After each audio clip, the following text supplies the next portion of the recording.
Good morning to all of you, and a very warm welcome to this webinar on stress management through Sahaja Yoga meditation. I'm your host, and I have Mr. Harvinder Singh as one of our panelists here.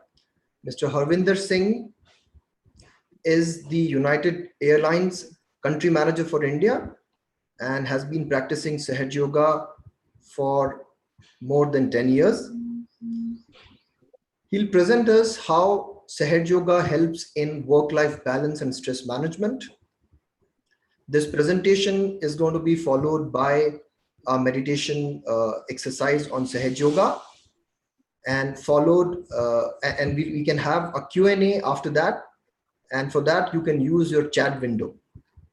So it's over to you, Mr. Harvinder Singh. Thank you, Saurabh. Thanks a lot. Good morning, everybody, and thanks for joining in. As you might have figured out by now, Sahaja Yoga is not a physical activity, although yoga, sometimes is taken as a physical activity. So Sahaja Yoga is not a physical activity, so to say. It's not yoga, it's not pranayama. So you can be very easy in terms of wherever you're sitting, on a chair, on the ground. Just make sure that you are physically at ease and not stressed in any way, not physically stressed in any way. Coming to the webinar, if you see on your screen, and it's called Sahaja Yoga meditation, and by now you must have realized that this is about meditation. And if you really see the two components over there, one is the stress management, and the other is connecting with self.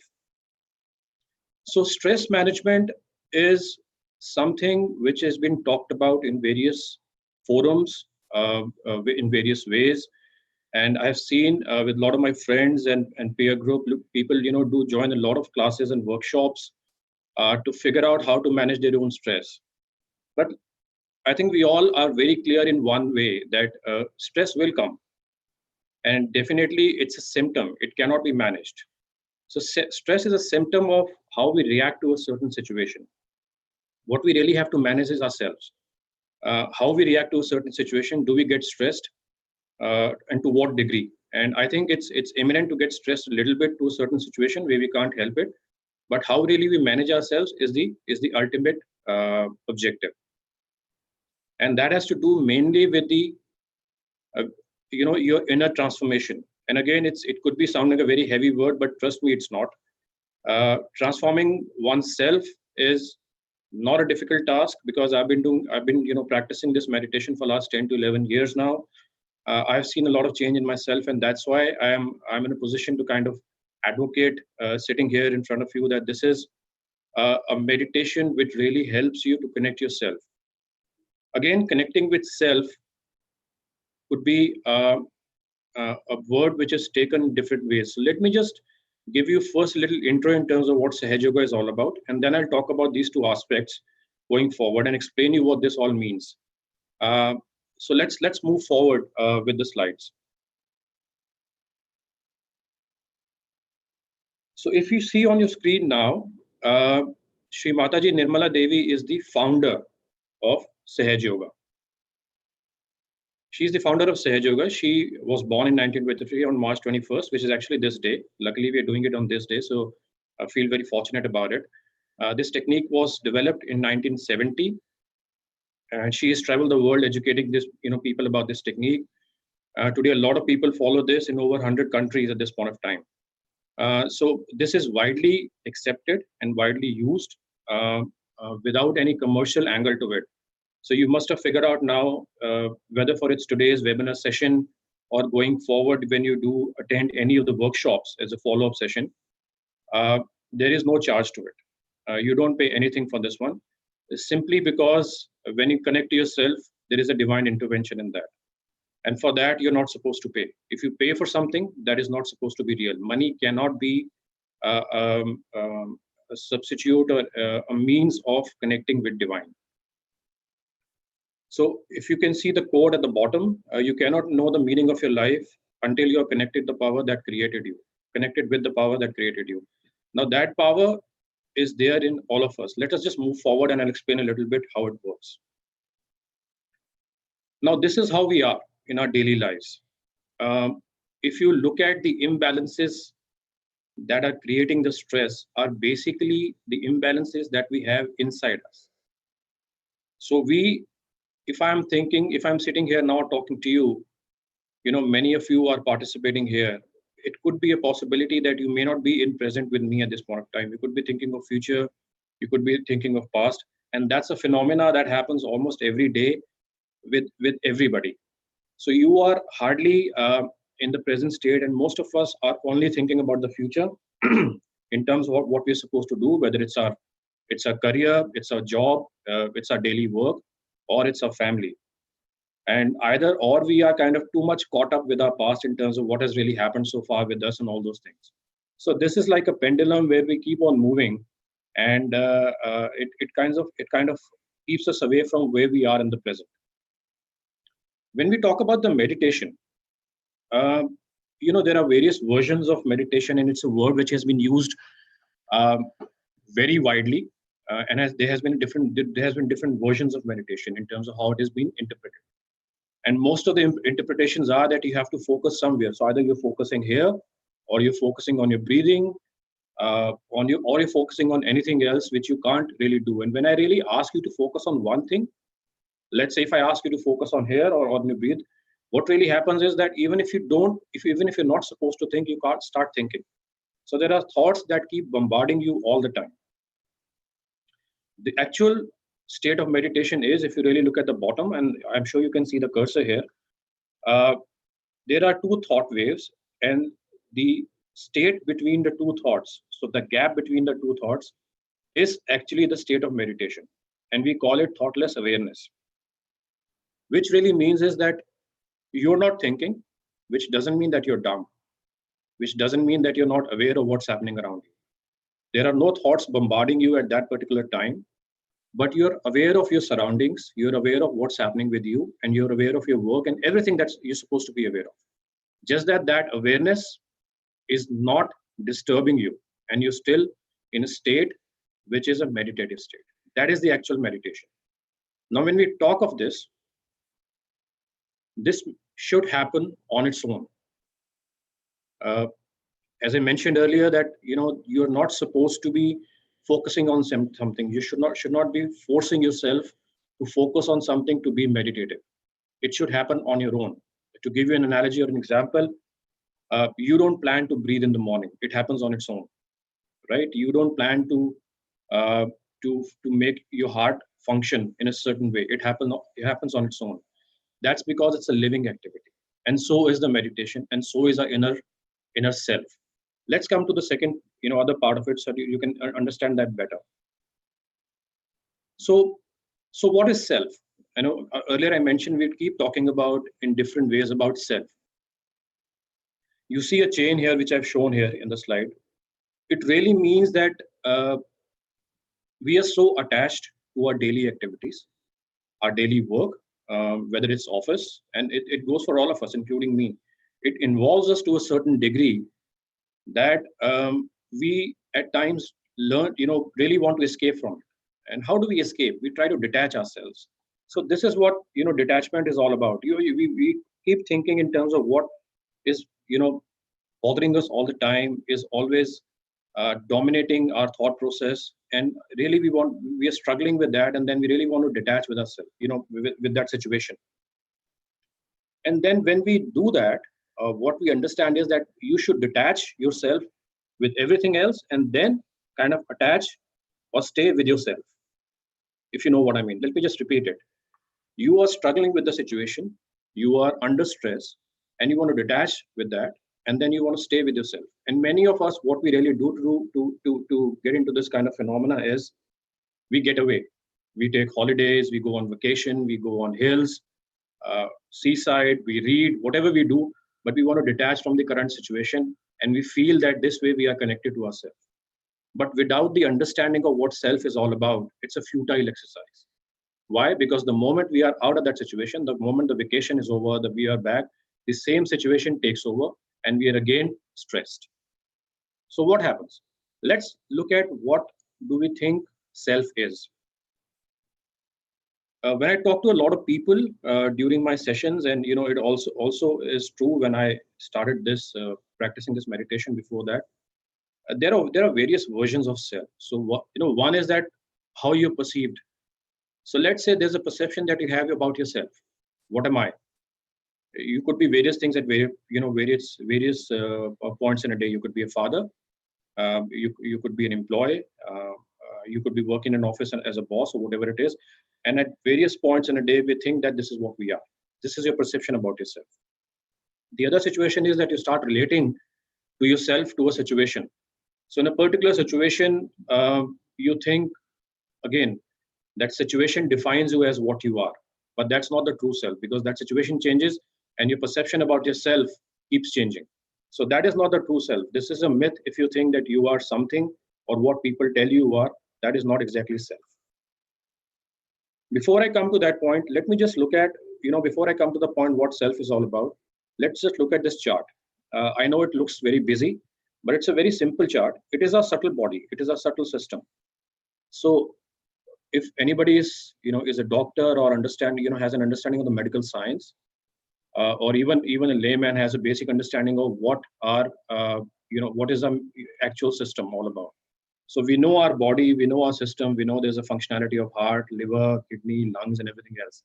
But what we really don't know is there's a subtle system that works behind it. You might have seen this chart at various places. We are not the one who actually invented the chart, or Sahaja Yoga didn't invent it. It's just the fact that we're showing it to you. But what does it really mean? If you look at it, there are three channels, or nadis as we call in Hindi, and you see these flower-like things. These are called chakras, or these are called plexuses. So basically, it is three channels and 7 plexuses. So when I showed you the pendulum earlier, it really meant that either we are moving on one side or the other. So you have, some of us have got basic traits. Some of us are very emotional or move into the past. Some of us are very aggressive, think about the future. So if you are more towards the other thing that I talked about earlier in the past, we are more on the left-hand side. If you're thinking about the future, you're more on the right-hand side. It is also the sun channel, and left side is also the moon channel. And if you look at the chakras here, these are the ones who are actually controlling our physical system. So if I talked about your liver, heart functionality, and other things which are functioning into us. These are the chakras that are controlling it. So just to give you an example, if anything goes wrong physically with us, let's say if you're diagnosed with a disease in any way, by the time it is diagnosed by a doctor or you see the symptom of it, it is too late actually, because it's kind of manifesting and you can see it. What really happens is something has gone wrong in one of these chakras somewhere, and that has actually led to the physical manifestation of that problem in various forms. So these are the roots I'm really talking about, right? And if you really see at the bottom, there's a triangular bone. This is right under our spinal cord. It's called the sacrum bone because it is sacred. And if you see the inside, there is a spiral shape here. This is called Kundalini. Kundalini is the residual energy of divine which enters us from the top of our head. You see the limbic area. This is where it enters when a kid is still in the womb of the mother. And when it goes down, when you are at the age of, let's say, 2 to 3 years, it's connected all the time. So what we say, like we say in Hindi, बच्चे परमात्मा का रूप होते हैं, भगवान का रूप होते हैं. It is not something which is said without a meaning. Why it is said is because this Kundalini, when it enters, it is connected to the divine source. So it is connected to the divine source, and when we move on in our lives, when we are more, distracted by the day-to-day work, our egos and stuff like that, whatever we do, it kind of disconnects. And this area, if any of you are a parents and you've probably seen when your kid was small, younger, this area is usually very soft at that time, and it palpitates. So this palpitates on the top at this point of time, and when it gets disconnected, there's a layer of calcium that comes on it. So it gets calcified and it gets hard, and this Kundalini then goes down and settles in the sacrum bone. So it is settled, it is dormant, but it is still active while it is dormant, which means that all the activity that's happening inside your body, which is not in your control, coming back to the functionality of your heart, kidney, liver, lungs, anything that you feel, in your breathing and everything else, whatever is happening automatically, this Kundalini is controlling it. This is helping it to function in the dormant state. Okay, so this Kundalini is dormant, but it is still working. Now, the objective of whatever we do in our lives, whether it's through religion, whether it's through meditation, is that this should rise again, which is lying dormant in us, and it goes up, and it then again opens up this seventh channel. And you see the meaning here is integration, which means that it integrates with the divine force which is all around us. And I'm talking about the force that we cannot sense, we cannot see, but we all know there is, which is controlling every living thing, every living organism, whether it's human beings, whether it's animals, whether it's plants, everything. So this is the one, and at the moment we're disconnected, we just need to connect. This is also called moksha. We keep wondering what moksha is all about. So this is the connection of the residual energy that lies within us, beneath, in the sacrum bone, and it should connect with the divine force. Let me just show you graphically how it happens. So I've talked about 3 channels and 7 energy centers. I've talked about the root, which is Kundalini, which is dormant. And then this is how it rises. And while it rises, it is going through every single chakra and nourishing that chakra, which means that when anything, so it is actually nourishing our roots. This is like giving water to the roots of a plant. So when these chakras are not working in the way they should be functioning, it makes sure that it start correcting. So this should actually happen. This is the part when I talked about inner transformation. Now this, when rises, starts transforming us by cleansing us from inside. And when this moves out of your head, it is felt, in the head, from the heart, from the head. When you feel it, really, it should feel in your hand in the form of cool or warm air. So when we talk about meditation, it is not something that you have to believe in that you're doing. Okay, it should be a happening that should give you some sort of experience. Otherwise, why should you should believe me? I mean, I'm sitting in front of you and talking about a few things.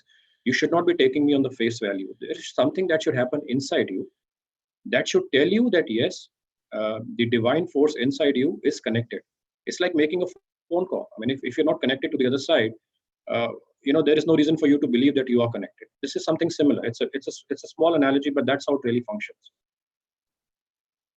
Now, if I just want to show you this in the chart in terms of how it looks like. So if you see on this side, this is the drawing where it shows you all the chakras, how it is placed in our body.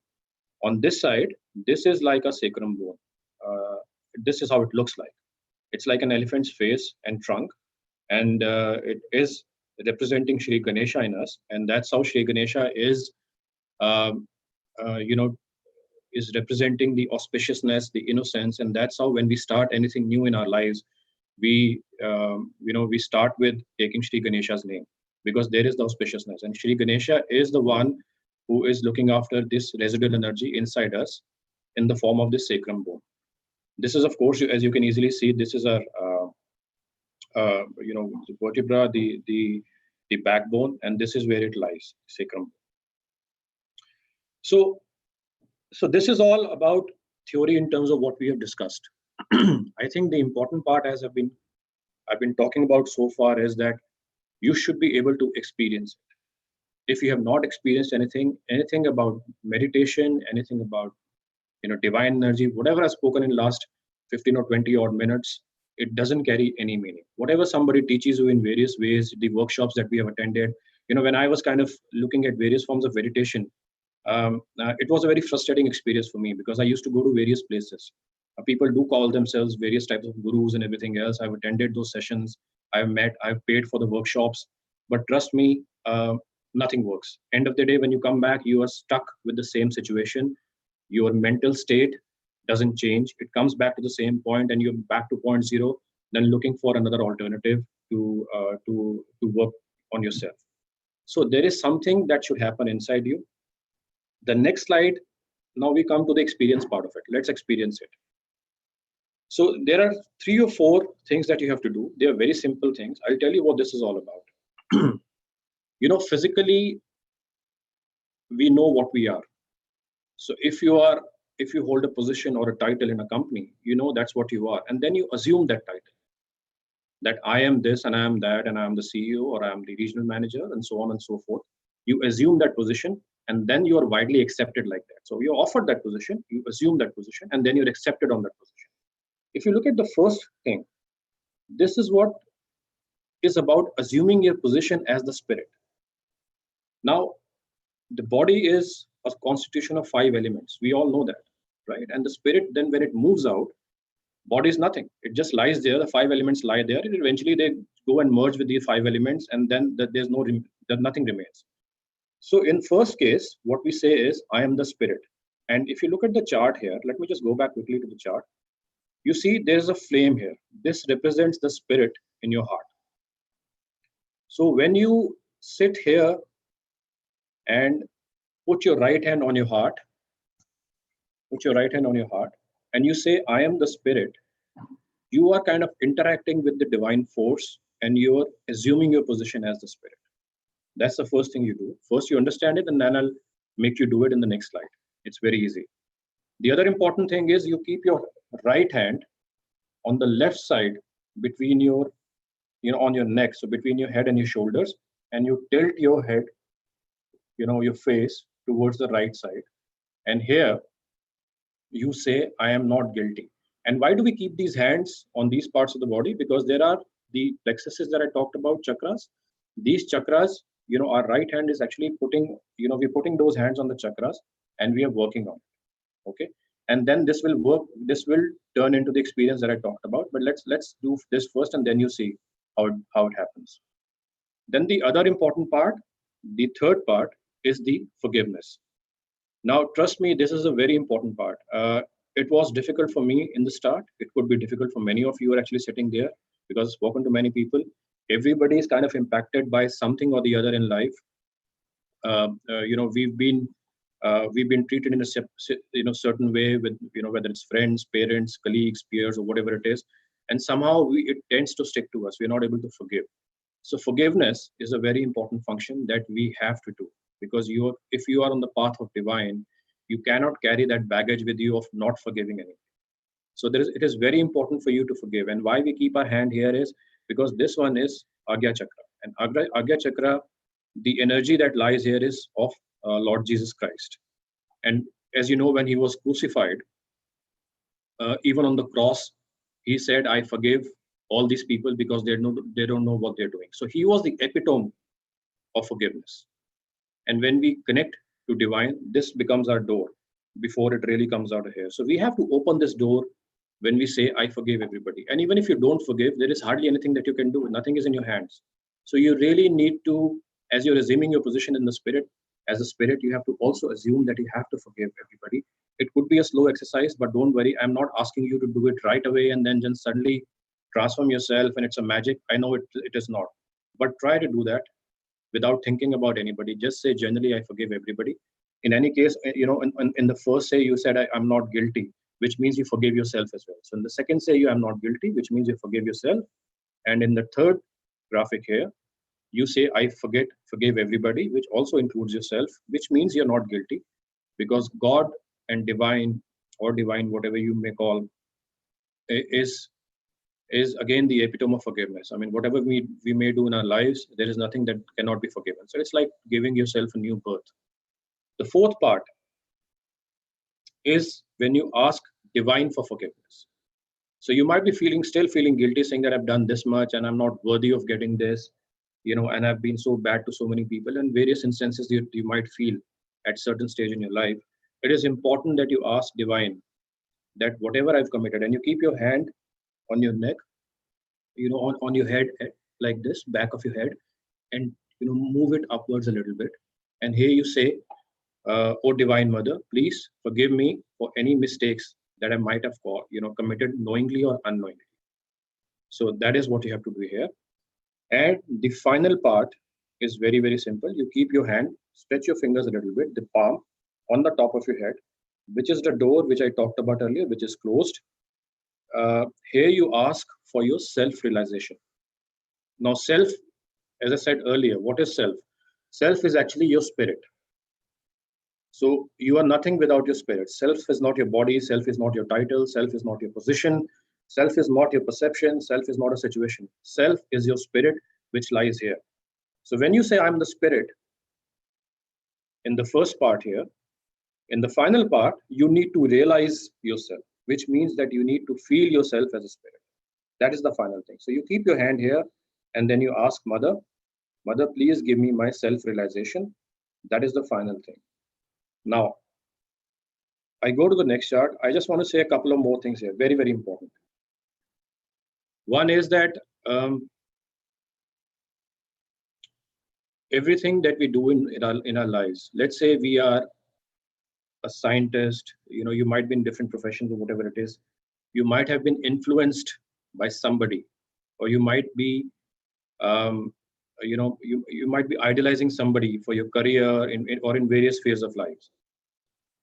Let me give you an example. Let's say if you go to a library, right? You see certain photographs. What do you really see?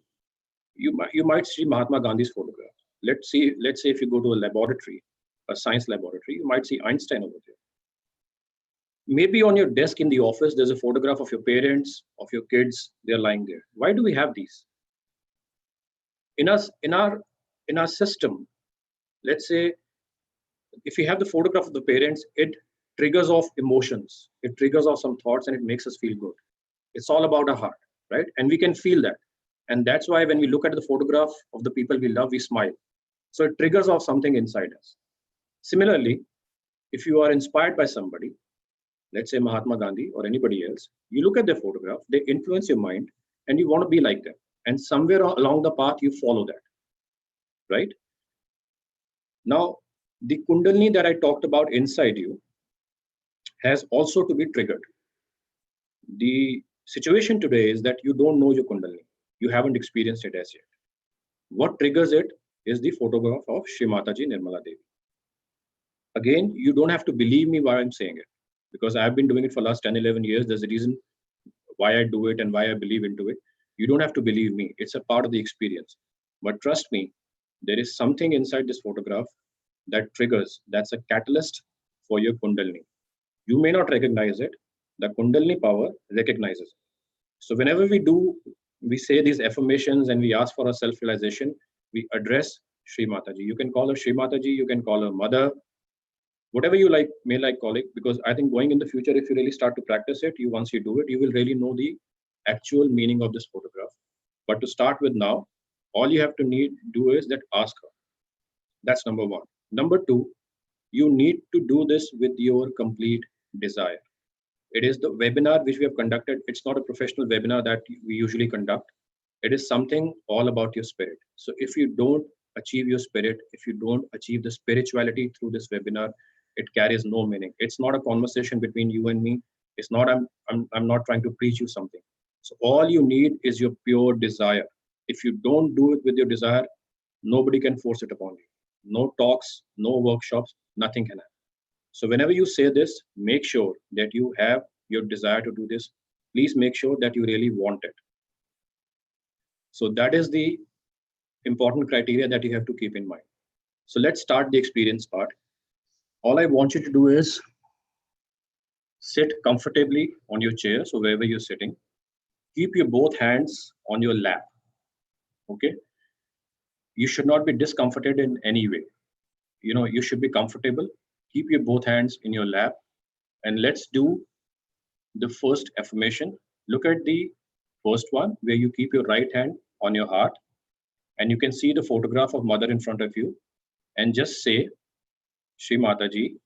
You can look at me on the screen, but don't look at me. You should be looking at the photograph at this point of time. Just listen to what I'm saying, but your focus should be on the photograph, because your inner system, as I said, recognizes it, and you will get to see in a minute how it does. So just say, Shri Mataji, I am the pure spirit. Please repeat it 3 or 4 times with all your desire. As I said, you have to assume your position. Assume your position as a spirit. Body will not remain. Spirit is the key. So let's say, Shri Mataji, I am the spirit. or I am the pure spirit.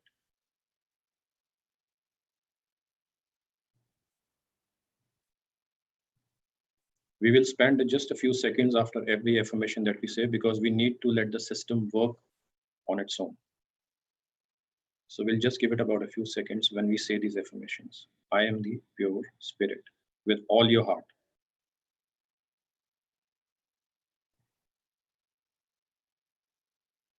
And if at any stage you feel like closing your eyes, because the system will work inside you, the Kundalini will start rising. If you feel like closing your eyes, you can do that.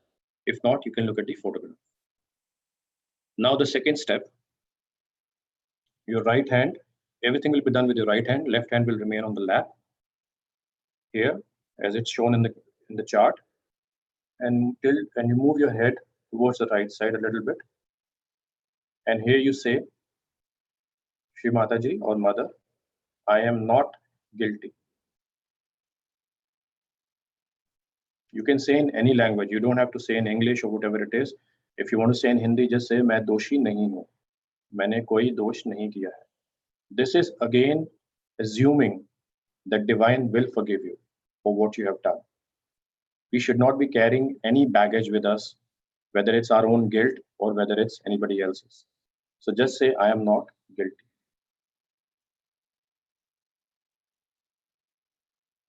Just say 3 or 4 times with all your heart.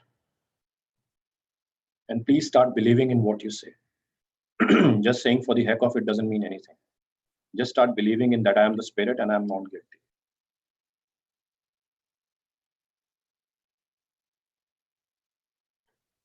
Okay. Now let's take our right hand on the forehead. Let's press it a little bit, like you press when you have a sort of headache. Just slightly press it a little bit like this, and then tilt your head a little bit here. Okay, and here you say, I forgive everyone and I forgive myself.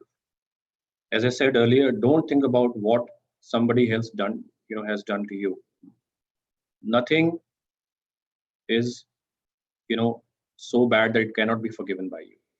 So start this process today to start forgiving people. And when you start forgiving, it is actually surrendering to the divine. It's not that you want to punish them or anything of that sort. Divine will take care of that. Just leave it to the able hands of divine to take care of that. So just say, I forgive everyone. And you can also say here, I forgive myself. Just say it 3 or 4 times. And my request to you is, please say with all your heart and desire. If you don't put your heart and desire into it, this will not work. I forgive everyone and I forgive myself.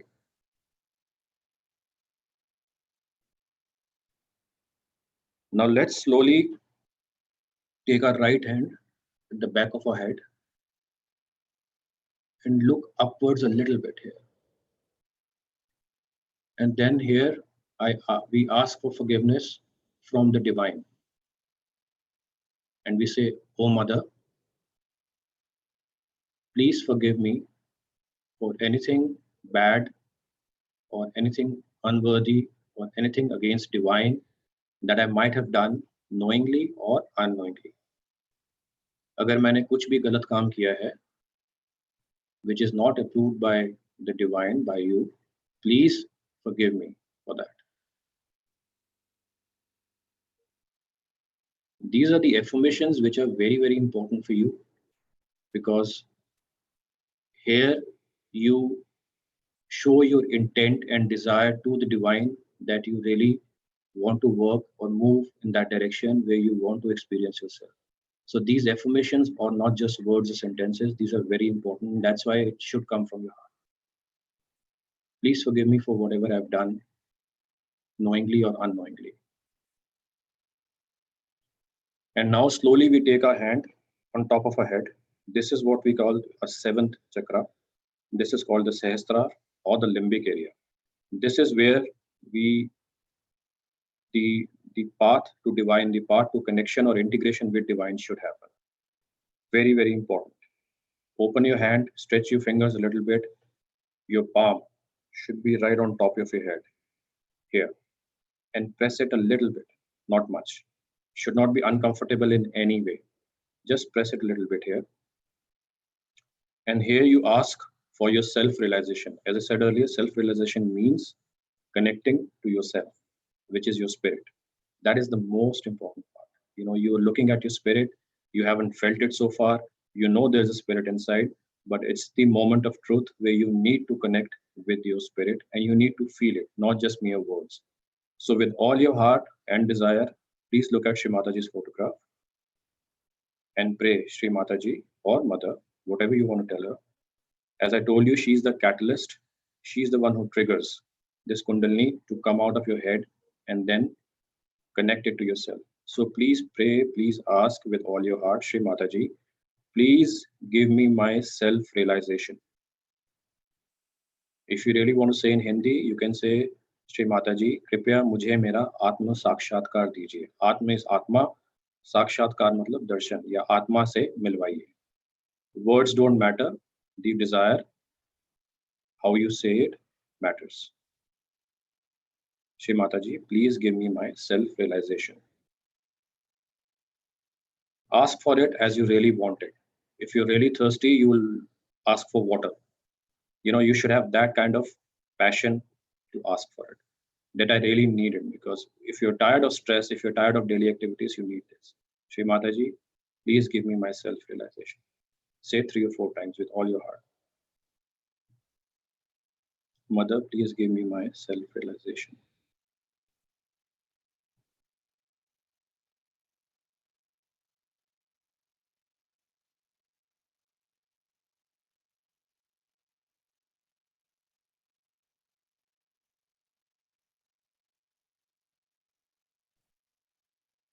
And now let's lift our hand a little bit. We are touching our heads at this point of time. Let's lift it a little bit. Just say about 1.5, 2 inches above your head. And then see, just witness it. If there is anything cool or warm in form of the air coming out of your head and touching your palm. It could be cool, it could be warm. But in either way, it means that your Kundalini has come out of your Sahasrara and connected to divine. If it is cool, it's good. If it is warm, just say a couple of times that I forgive myself and I forgive everyone. Or you just say, I forgive. It could be that easy. I forgive. Just say 3 or 4 times, and you will see miraculously, if it is warm, it will turn into cool. Let's keep our right hand now on our lap. Take our left hand on top of our head and not touch it. Keep it away from keep it above a little bit, couple of inches, and then see if we can feel the same thing, cool or warm air from top of our head. Again, if it is warm, we just say, I forgive everyone and I forgive myself. Forgiveness is kind of mantra which works like magic. It is the door that you have to open. And if it is cool, you can bring your hand down. Let's check again with the right hand. Many of you must be feeling it after saying I forgive.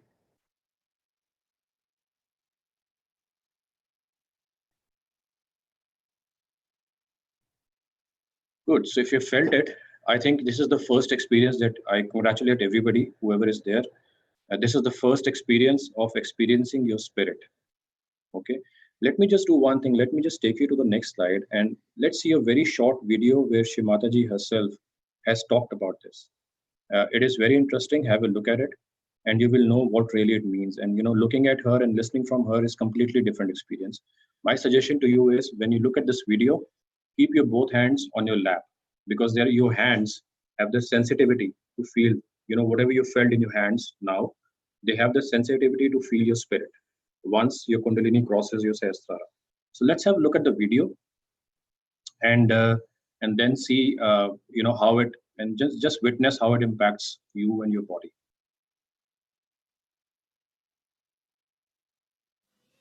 Now, what you have to do, it's all right, I'll manage. You have to put both your hands towards me like this, just like this, simple.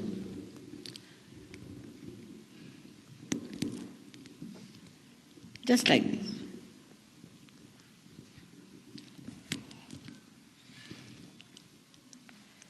Now, firstly, I have to tell you that you should not feel guilty. That's also another fashion in the West, to feel guilty. If you've done anything wrong, it's finished and gone, the past. I'm talking of the present. So, whatever you have done wrong according to you, you need not correct it by torturing yourself. So, please don't feel guilty at all. Because if you feel guilty, this center catches and creates a problem for the Kundalini twice. So please don't feel guilty at all. I mean, if you are guilty, you would have been in jail, not here. So have a very pleasant attitude towards yourself, very happy attitude towards yourself. So please don't feel guilty for anything. The second thing, very important, is for this center is here, to forgive everyone. Now, one may say, very difficult, mother, to forgive everyone. How can you forgive? I'll give you the logic behind it. If you forgive or don't forgive, what do? Do nothing, just the same. But if you don't forgive, then you torture yourself for nothing at all. That is why you must forgive. Just to say, Mother, I forgive everyone is sufficient. Just say that. In your heart, you say, I forgive everyone. Forget it. That will help very much. These two centers are little constricted, and that's why we have to be careful that we do not constrict it more. So you forgive everyone and you forgive yourself. Very simple.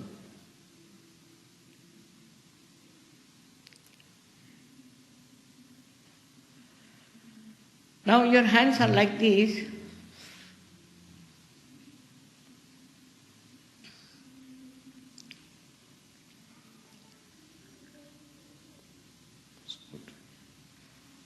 Now please put your right hand towards me and left hand on top of your fontanelle bone.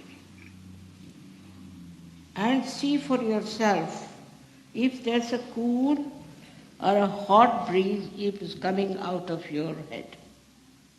Just imagine, in such a short time it has worked out.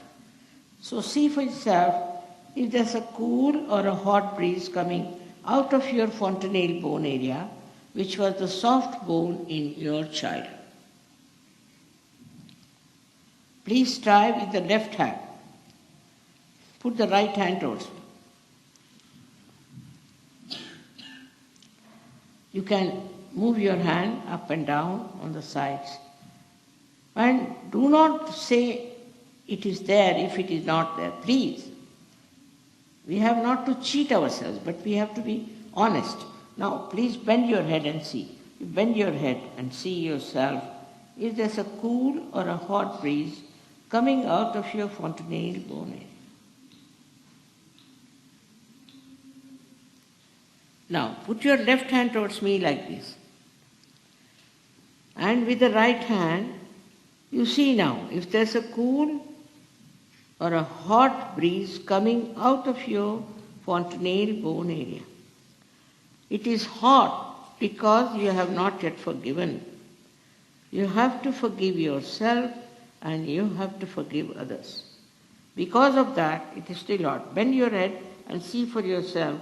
You can move your hand up and down and see for yourself this is a hot or a cold breeze coming out of your fontanelle bone area.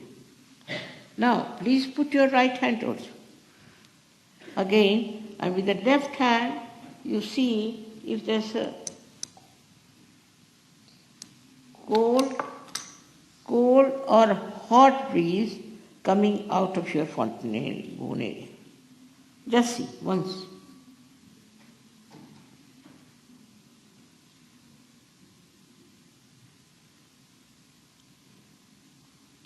Now, please put both your hands towards me.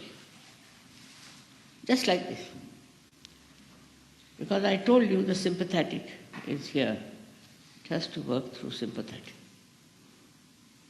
Both the hands towards me like that.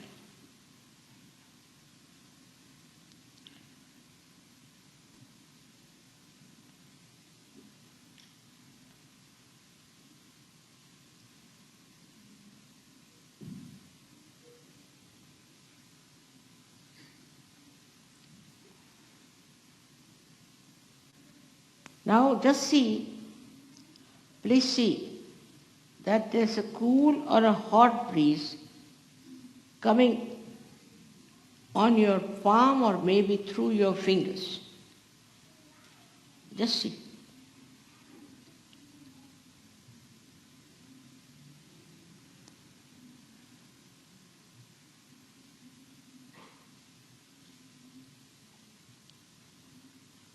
Now you don't think. You watch me and don't think. Just don't think.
All those who have felt cool or hot breeze on their fingertips or on the palm or out of the fontanelle bone area.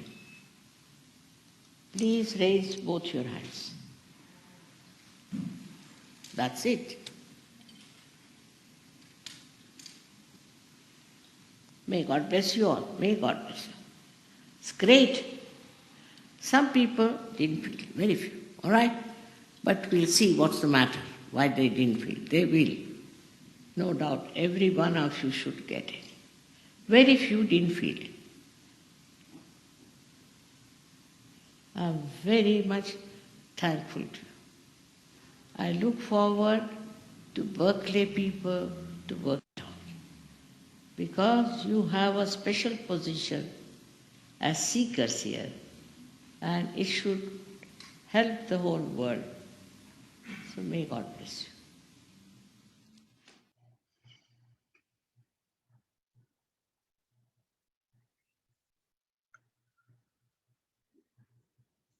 Okay, so I'm sure you all experienced something. You saw the video, and Shimataji has herself explained and made you realize in terms of how it really works and how you feel it. What happens next is very, very simple. You don't have to do anything. All you have to do is just devote 10 minutes a day from your daily routine. The best is to do it in the morning, but if you can't do it in the morning, doesn't matter. You can do it in the evening before you go to bed, in the afternoon if you get some time off your work while you're taking a break. Just take it as a stress relieving session for yourself. You just need to give yourself 10 minutes a day, and all you need to do is meditate. The simple technique that you have to follow is, and all you have to do, all you have just done now through the session, you don't have to repeat everything. It is done. It was first important to trigger off your system. Now the system is triggered off. You have felt it, but you need to make sure that this is there all the time. The Kundalini rises. It should not settle down again. Otherwise, the whole exercise that we did today will become futile. So that part is done. Now, what you have to do every day is place Shri Mataji's photograph in front of you, which you can get from the website, or if our team is there, they can help you get the photograph from wherever they have access to. You should have the photograph in front of you, and first thing you have to do is, if you look at the chart A here, you have to clear your left side. If you remember the pendulum, we always move from left to right, from past to future. So it's important for us to get ourselves in balance again, because those thought process, that keeps us bothering all the time, that should eventually go away. So before we start our meditation, we'll just spend 2 minutes to clear our left side. What we will do is we place our left hand on our lap. If you're sitting on a chair, we will hang the right hand from the side towards Mother Earth. If you're sitting on the ground, again, your left hand will be on the lap, right hand on Mother Earth, and all we pray is, Mother, please clear my left side. You just do it for a minute or so. Then you come to B. Here you keep your right hand on the lap and your left hand towards the ether, towards the sky. What you're actually trying to do is, we call her Mother Earth. We use different, we use nature actually to help us clean us out. So 5 elements we're trying to use. So one of these 5 elements is also the ether, which clears out our right side. Right side is where we are very futuristic. We are planning a lot and it's bothering us. So for that, you just keep your right hand on your lap, left hand towards ether, and we pray, Mother, please clear our right side. Again, give it a minute. And then you place both your hands on the lap, and then you meditate. And all you have to say is, Mother, please connect me to the divine. Or Shri Mataji, please connect me to divine. What will happen again, the moment you ask for it, the Kundalini will rise again, it will cross your head, and as you see here, it will start connecting. What it really shows is that you can again check with your hand if you feel the cool or warm air, and it kind of reinforces the fact that you're connected with the divine. And I think once you start doing it, my suggestion to you is, or my request to you is, that start doing it at least for a week. Give it a week. I mean, you can spend this kind of time for yourself, just 10 minutes a day for a week, and then you see how things change. Then you don't even have to check it from your head every day. It will start flowing in your hands. You will start feeling it in the center of your palm. It will start flowing in your fingertips, and you will know what this is all about. So this is a very basic understanding. It is not difficult to do this meditation. There is a lot of other things that you can understand in terms of where are all the 7 chakras placed on your fingers and how you can feel if something is out of place or whatever it is. But that's very future. Don't worry about that at this point of time. Just focus on the experience and meditation. The more you start feeling it, the more you realize, and it's kind of testimony to yourself. You are kind of testifying it to yourself. Your system is testifying it for yourself that you are in meditation. You don't have to believe me. You don't have to ask anybody else. You don't have to force yourself into it. And that's all you need. For any further information, as I said, meditation at home, you can look at these websites for any other information. These are 2 websites that you can click on. You can make a note of it. And we have meditations all over the country, outside India as well. Whenever you travel, I look for one as well when I travel out. And it is all voluntary. On the websites, you will also find a chart where you have the list of the centers. When do these centers operate? The phone number of the coordinator who's running the center and the time. So day and time and coordinator number. And then obviously we will conduct the follow-up webinars. So I request you, if you can, you should join the webinars. If not, you can also, our team will help in conducting the workshops wherever you are, whether it's on individual basis or office or collective. We can figure out a way to make sure that you are a part of that workshop going forward. So that's all I have to say. I hope you had some good experience. I will now hand it over to Anurag again to see if there are any Q&A, and we're happy to answer any questions that you might have. Thank you very much for joining. Thanks, Harvinder Bhaiya, for this informative session and making us experience connection with ourselves. We have a couple of questions. I'll just read them aloud. The first one we had from Prachi Saini, and Prachi ji mentions that she could feel cool breeze on left hand, but no breeze on right hand. Okay. Thank you for asking this question, Prachi. And it's always good to ask questions, because some of the participants who are not asking questions, it may also answer their questions as well. So it is very simple. I will not go into too much of detail in the interest of time. When I mentioned your left and right hand side, it is sometimes after this point it becomes very, very individual. So as a person, everybody is different. So if you can feel something on one side, whether it's left or right, you can't feel it on the other side. It just will automatically happen when you start clearing yourself at home. Maybe we are inclined towards one side, maybe you are very futuristic, and our system is more, burdened and overpowered, that we don't have the sensitivity to feel it at this time. This is only the first time. So even if you feel it now, it's a good start. It's a very, very good start, and it's a very, very good sign. Start doing it at home. And as I said, if you start clearing your left and right, eventually once you start coming in balance, you will feel. And it is the universal truth. All of us who are practicing it worldwide, we all know that eventually we will feel in both hands, and both should be cool. So if you are not feeling it, you will balance it and you'll feel it. You can also say, I forgive, and that will start clearing out automatically your system. The system works on its own. But when you say, I forgive, when you start balancing it out, when you start clearing it, you just show your intent to divine that I want to do it. And then the system triggers automatically. It is on your desire and how you work on it. Very, very simple, but it will work. Thank you. The next question we have from Jesuji Patel. The question reads like, I'm practicing Sahaja Yoga for past 6 years. However, I find cool breeze on my right hand sometimes, but rarely on my left hand on top of my head. What is to be done by me to experience this divine breeze? Jesuji, I think I answered some part of your question in the past one, but while you're practicing Sahaja Yoga for some time, again, I think it could be like your one side, some side of your body is a little more dominant just based on what, as a person you are, or what kind of circumstances you're living in. And if you're doing Sahaja Yoga, if you're practicing it for so many years now, you also might be knowing, or you might be doing, the treatment of foot soaking in terms of how you soak your feet in front of your mother's photograph with a candle in front of that. That should help a bit. But all I can say is that I think in some cases it does take a little bit of time. Don't get disheartened. Don't just leave it. Just keep doing it. And I think it might also happen that you start feeling it, and then again it might go away. It's just how we get dominated by the atmosphere. So don't worry about it. Just keep at it. Keep doing it. Be more consistent. Don't get disheartened, and you will see how things catch up and how things clear out eventually. The next question we have from Yogita Ji Nayak. Sir, I want to ask, awakening Kundali is that easy by doing steps with desire? Then why other spiritual guru tell us it very difficult, next impossible to awaken Kundalini, charge money? And then ma'am has mentioned some names. Second question, people say once your Kundali awakening, you will leave your family after that. Is it so? Third, kindly upload the session on YouTube as I have small child with him. Let him go to the center. So I'll just answer the third question, Harvinder ji, and then you can take it over. Yogita ji, there's a lot of material available on YouTube. You just have to write Sahaja Yoga meditation, and you will find a lot of guided meditation and other things which we practice in Sahaja Yoga.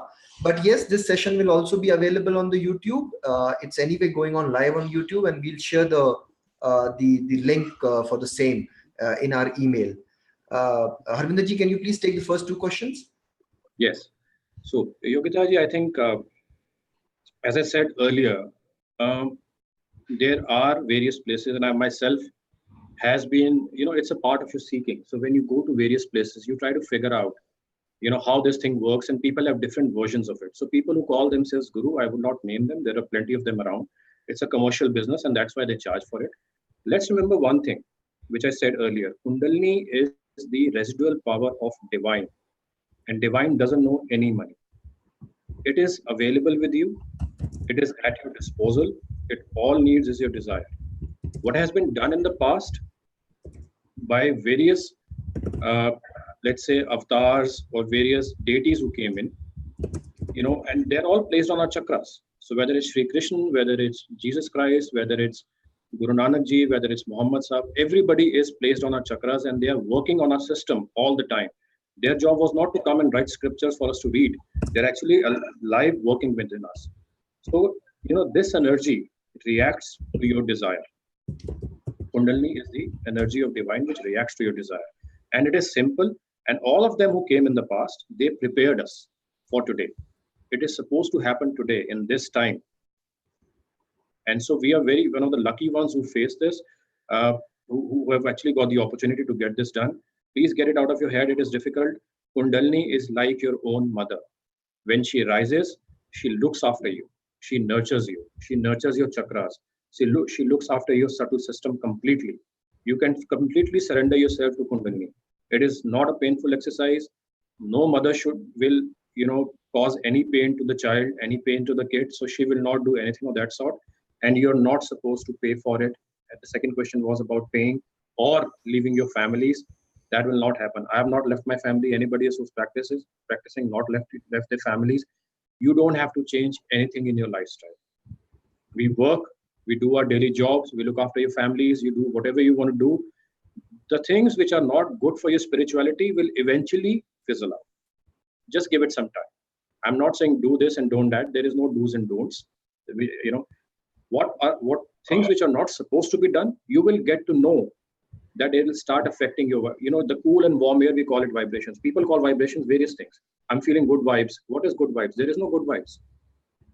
Without really realizing what vibes are. These are actual vibes. These are the vibrations that you feel on your system.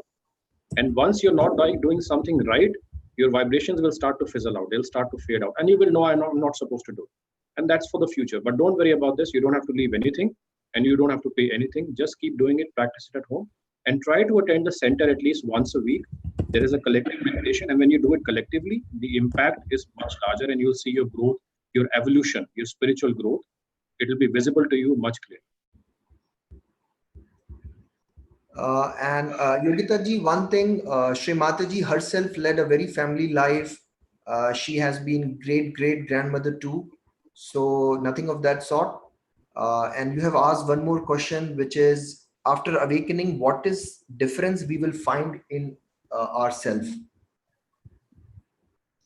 So there's a lot of things, and I started with the point saying that you cannot manage your stress. All you have to manage is yourself, which means your self-transformation. When Kundalini rises, it touches your spirit, and your spirit comes into your experience. And when that happens, you start to see the transformation. We are, physically we are growing, and we can see that from a child to adulthood, every part of us is growing, and we can see that. The spiritual evolution is not happening at this point of time. So when you start practicing Sahaja Yoga, you will see yourself spiritually growing.